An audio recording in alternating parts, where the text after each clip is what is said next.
What's going on, people? Welcome back to another episode of the FF Ballbusters podcast. My name is Will. Joining me is my co-host Eric, and today we're doing our start, sit, stashes, and quits going into NFL Week 6. But before we get started on that, Eric, you got anything for the people? Yeah, just real quick before we get into today's video, I would highly encourage you guys to please subscribe to the channel. We are growing, but we need your help in that effort. We're hoping to get to 500 subscribers very soon. That would be a nice milestone for us, and it's free and easy for you guys to do. Helps us out more than you know. We see those watch hours as well. We know people are watching, so if you could hit that sub button, that would be fantastic. And while you're there, if you could also hit the like, hit the notification bell, so you're updated when all of our videos come out, so you're the most prepared you can possibly be for your fantasy week, which is what we're going to be doing today. So let's get into it. Hell yeah. So with that all being said, we're going to go ahead and start with our starts, and we're going to jump right into it. Eric, who do you have as your quarterback start for the week? My QB start of the week is going to be Brock Purdy versus Minnesota. They are currently ranked 24th versus opposing quarterbacks, and I'm banking on a big bounce back performance after what was a really rough week versus Cleveland. Even with the down game, he's still the QB9 on the season. So obviously this matchup is much more inviting for him, and hopefully he'll get one or multiple of CMC, Debo, and Trent Williams back after they all left early due to injury last week. So yeah, I'm definitely banking on a much bigger performance than he had versus Cleveland. Absolutely agree. I think they're due for a pretty big bounce back, that team in general. So I love that pick. Yeah. For my start of the week, I have Jared Goff against the Ravens. So I know it's a tougher matchup and it's on the road, but I think Jared Goff is still going to be a back-end QB1 this week, especially with 6 teams that are going to be out on bye. But Very true. Yeah. So with that being said, Baltimore, they're being pretty good against opposing quarterbacks. However, I feel like that comes with a pretty big asterisk because the last quarterbacks that they faced in weeks 1 through 6, it's C.J. Stroud in his first start, Joe Burrow, who was hampered by a calf injury, Gardner Minshew, Dorian Thompson-Robinson, Kenny Pickett, and Ryan Tannehill / Malik Willis. So this is by far going to be Baltimore's actual first toughest test of the season, and I think Jared Goff and the Lions will be able to stand up to it. So I'm staying strong with Jared Goff this week. I like your reasoning.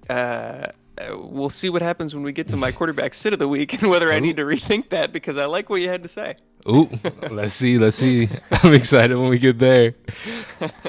I guess we'll move over to the running back position, and I'll actually start this one off. I've got Ramondre against the Bills. I think this week mine are kind of hotter takes, but my reasoning here, I'm going to get the bad out the way first. I know Stevenson's splitting carries with Zeke. I think it's 55 to 33 and 17 to 14 with targets, especially when the Patriots are trailing. So, that's sort of the bad news there for Ramondre Stevenson in terms of volume. But the good news is he's still got a strong role in the red zone, which is kind of something we weren't expecting him to have going into this season. So far, he's outsnapped Ezekiel Elliott by 75 to 21% margin inside the 20-yard line. So that's pretty encouraging to see, at least for Ramondre in his role against the Bills defense, who's kind of struggled a little bit against the run. So, yeah, I'm liking Ramondre this week. Yeah, they just came off of giving up a fairly big week to Saquon, who was in his first week back off the high ankle sprain, so I like that. And hopefully we see Ramondre with a bounce back. Hell yeah. For me, it's going to be Brian Robinson Jr. versus the New York Giants. Another good matchup here. They are 27th against opposing running backs. And the Giants have been surprisingly decent against the pass as of late, especially last week where they were able to hold Josh Allen in check. And I just think that Washington's really going to lean heavily on the run in this one, and so that's going to mean a heavy dosage of B-Rob. No, I love that pick too. I think they're going to have to lean on him a lot more, especially just sticking to game plan wise. They haven't been in the last few weeks, haven't seen much success, so definitely need to get back to that. With that being said, we're going to move over to the wide receiver position, and I'm going to start this one off as well. I've got Mr. Gabe Davis. So touchdown regression hit pretty hard last week, but I think this matchup is going to be a little bit better for Gabe. The Patriots have actually dramatically reduced their use of man coverage over the last couple of weeks because, Christian Gonzalez has been hurt, and he was a big part of their defense in that. So they've gone from using man coverage about 40% of the time in weeks 1 through 4 to about 29% the last 2 games. So there has been a little bit of a drop-off from there. And Gabe Davis has been better against zone coverage than he has been against man this year. His yards per route run, 1.56 against man and 2.19 against zone. So I'm not banking on him being great this week. He's always kind of a boomer bust kind of guy, but I'm at least betting on him having a better game this week than he did last week and hopefully finding the end zone. So I'm betting on Gabe Davis this week. Yeah, I like that. I think that's a trend that's held up for most of his career as well, where he's been much more of a zone beater than a man beater. So that makes a lot of sense to me. Absolutely. For my wide receiver start of the week, I'm going to go with your boy, Rashee Rice. Going up against the LA Chargers, who are the worst in the NFL, currently 32nd ranked against opposing wide receivers. Now, I want to kind of preface here. Obviously, we need to see his snap share and his route rate increase before he can really approach that weekly flex territory. But I do think, just based on his performances, he's had back-to-back impressive performances, and he's making the most of the limited opportunity that he's been given. He's currently sitting at 32.2% targets per route run, which is fourth in the NFL. 0.66 fantasy points per route run, which is sixth in the NFL, and shockingly, 7 red zone targets, which is 12th, despite being only 109th in the league in snap share. So he's out there balling when given the opportunity. He just needs a little bit more of that, and I think in this matchup, he's going to find some success. Yeah, I think especially with Justin Watson being out for an extended period of time, Rashee Rice is definitely going to see the field a lot more, so I love that pick. Also love Rashee Rice. You guys know he's a channel favorite over here, so love to see him out there getting his opportunity. And we are going to move to the tight end position, and I'm going to let Eric start this one off. Who do you have as your tight end start of the week? I got another rookie here. I'm a little nervous about it, but the matchup is fantastic. We're going Luke Musgrave versus Denver. Again, bottom of the league, 32nd against opposing tight ends.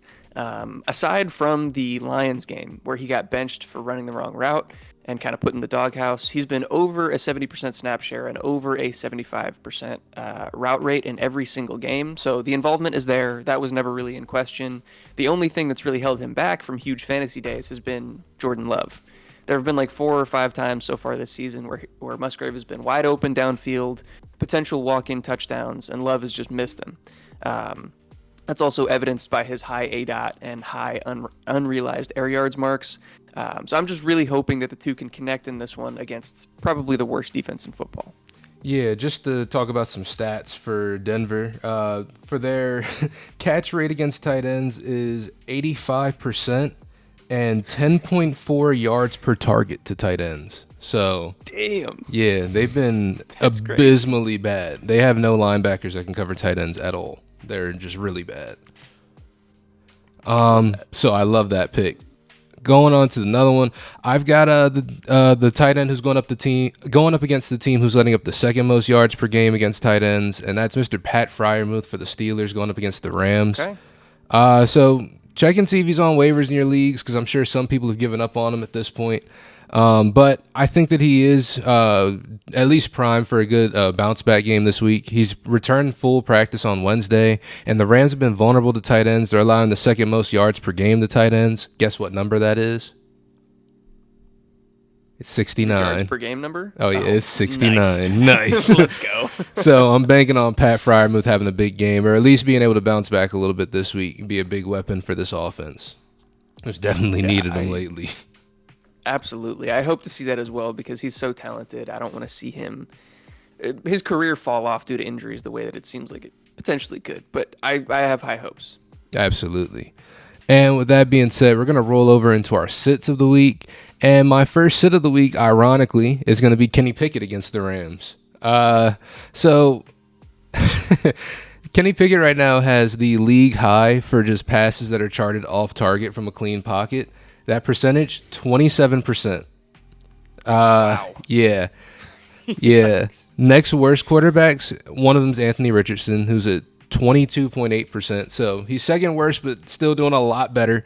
And Desmond Ridder at 19.5%. So I'd say that's pretty bad. And against the Rams defense, who has been pretty good against the pass, honestly, like all around, I'm not confident in Kenny Pickett this week. Yeah. Or any week, really. Any week. Agreed.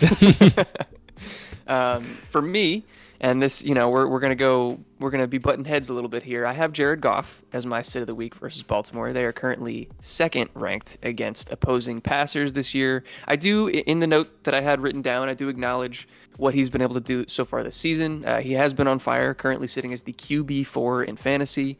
But Baltimore has only allowed 4 passing touchdowns this season, the fewest in the league, and just barely over 1,000 yards through 6 weeks. Now, you enlightened all of us at the top of the show that Baltimore's defense has faced terrible quarterback play, so that kind of puts that in perspective a little bit. But I did note in here, if you're in a pinch, like, I think that he's definitely still startable. I just don't think that the hot streak that we've seen from him as of late is going to continue. So that's why I have him here as a sit. Absolutely. I think me having him in the start and you having him in the sit is kind of perfect because it is kind of one of those 50-50 situations. Like, we get to really see if this Ravens defense is good or not this week. You know what I mean?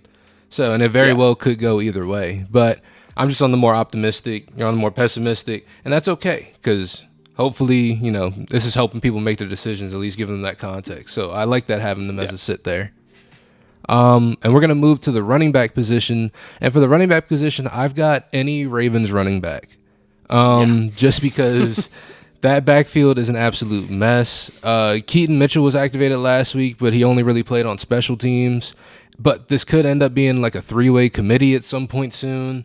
Edwards and Justice Hill are like desperation starts, I feel like, at this point, if you really just need someone to fill a spot. And, Detroit is still allowing the second fewest yards per carry at 2.94. And they also remain the only defense that hasn't allowed a run of 15 or more yards. So I'm not confident against any running back going against Detroit anytime soon. So that's crazy. Yeah. I absolutely would not be putting any of those guys in my lineup. Fully agree there. Speaking of guys I guess you were talking about full teams, but people that haven't gone for over 15 yards on a single carry this season, Rachaad White versus Atlanta. His longest run of the season, only 13 yards. Atlanta's fourth against opposing running backs this year. So not only is Rachaad White bad, but also Atlanta has a stout run defense, one of only 2 teams who have yet to allow a rushing touchdown to a running back so far this season. Rachaad White, to go more in depth on why we don't think he's very good, he's currently averaging 3.3 yards per carry this year, and like I mentioned, does not have a run for over 13 yards. On top of that, Baker Mayfield also might not be 100%, is dealing with, I think, a shoulder injury or an elbow injury or something like that. And so it could be tough sledding for this offense as a whole. So I'm not going to be betting on Rachaad White this week. Gotcha. I think that's a great bet. I think it's a great bet to not bet on Rachaad White any week, to be honest with you. You had him as a sit last week, and that was a good idea. And I think we can keep that trend going. Yeah. Keep sitting them. Keep on sitting them. We're going to move to the wide receiver position. I'm going to keep beating up on the Ravens a little bit. I've got Rashad Bateman here. It's just because it's tough for me to keep believing in him, especially he's running behind Nelson Agholor at this point. And last week, Nelson Agholor was on the field for 62% of pass plays compared to 51% for Bateman. And it just keeps getting to be more and more for Agholor, less and less for Bateman. So at this point, until the team shows me that they want to use Rashad Bateman more and utilize him more, he's not really going to see too many of my lineups. Yeah, I mean, not to call you out or anything, but I think he probably belongs closer to the quit category than the sit category. It's approaching panic. Not even approaching. This is panic territory for sure. For sure. Absolutely. But yeah, so for my wide receiver sit of the week, I'm going to go back to the Steelers and I'm going to say George Pickens versus the Rams. The Rams are 4th ranked versus opposing wide receivers this year, so the matchup is quite difficult. But on top of that, Deontay Johnson and, like you mentioned, Pat Freiermuth are both coming back from injury this week. So I think that means significantly less targets for Pickens. And some might argue, he's a big play guy, one long touchdown, one crazy grab could lead to a good fantasy day. But the Rams defense is one of only 3 teams to have only allowed a single receiving touchdown to wide receivers this year, tied for the least given up in the NFL. So I don't think that's very likely. I'm definitely sitting at George Pickens. Absolutely. They're hooping over there in LA, and George Pickens, like you said, with just the target competition alone, doesn't look great. So yeah, absolutely agree. And we're going to go over to the tight end position. I've got Zach Ertz here because I just feel like the changing of the guard is starting to happen over in Arizona.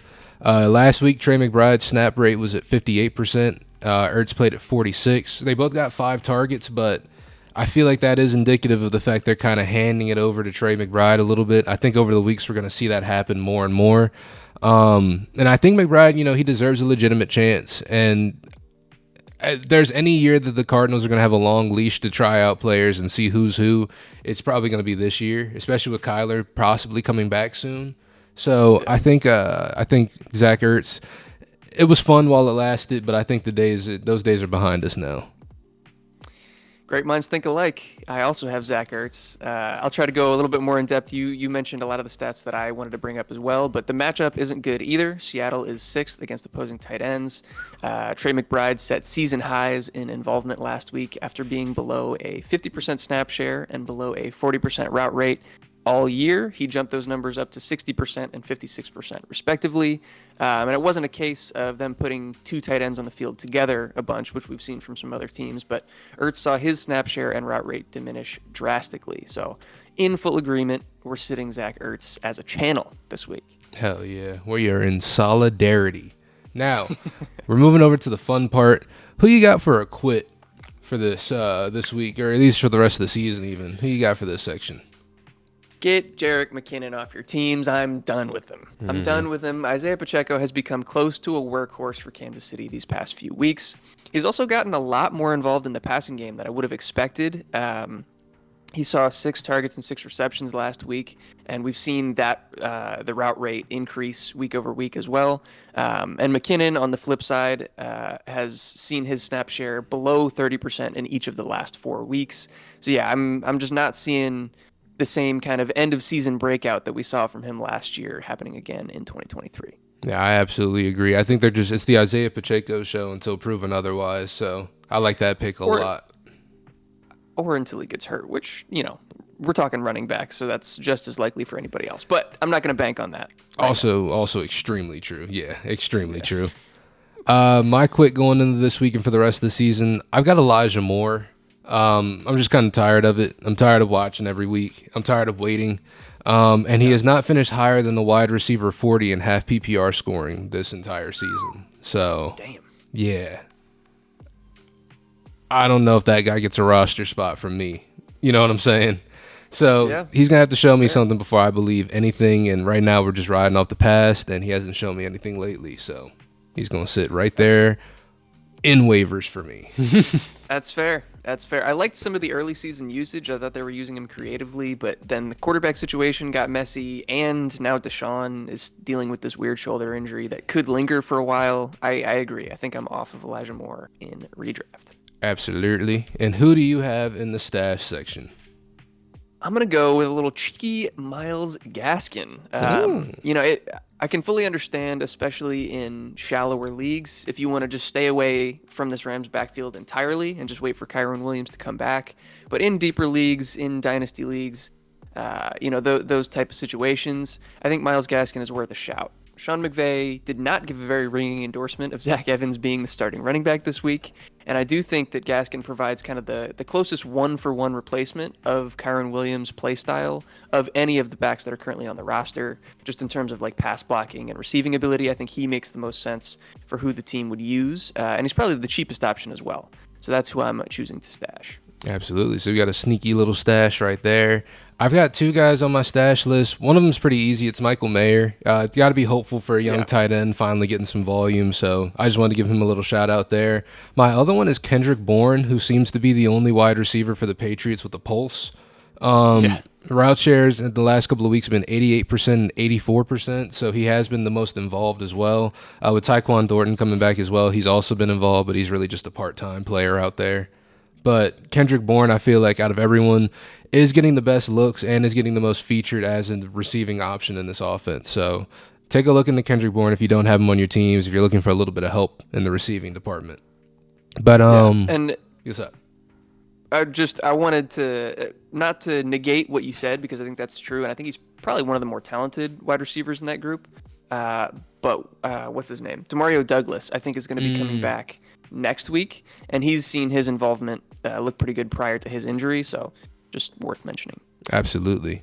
But that's going to round out our start, sit, stashes, and quits for this week. Let us know in the comments down below if you agree or disagree with any of our start, sit, stashes, or quits, or if you feel like anybody should have been on this list that we left off. Did we leave anybody? Let us know in the comments down below, and hit that like button. It's absolutely free, and it's the best way to get our stuff out there in the algorithm, and hit that subscribe button and hit that notification bell so you know when we drop our latest videos. But before we get out of here, Eric, you got anything for the people? Yeah, real quick, if you guys could just go to the description below and check some of those links, especially to our Discord. Will just mentioned if you want to leave us comments and engage with us over there, that would be very much appreciated, and we obviously answer all that stuff. But if you want to have an even deeper conversation and join the community that we're starting to build, we would love to have you in our Discord, so hit that up. And then also check Do Numbers if you're interested in some cool apparel, merch, t-shirts, hoodies, hats, any of that kind of stuff. We wear it in a bunch of our videos. Unfortunately, not today. I can't hold up my shirt like we always do, but you can get 15% off using our code DoNumbers15 linked in the description below. So support us, support our sponsors, and yeah, we appreciate you guys as always. If you stuck with us till the end, we love you, and we will catch you in the next one. Peace. Peace.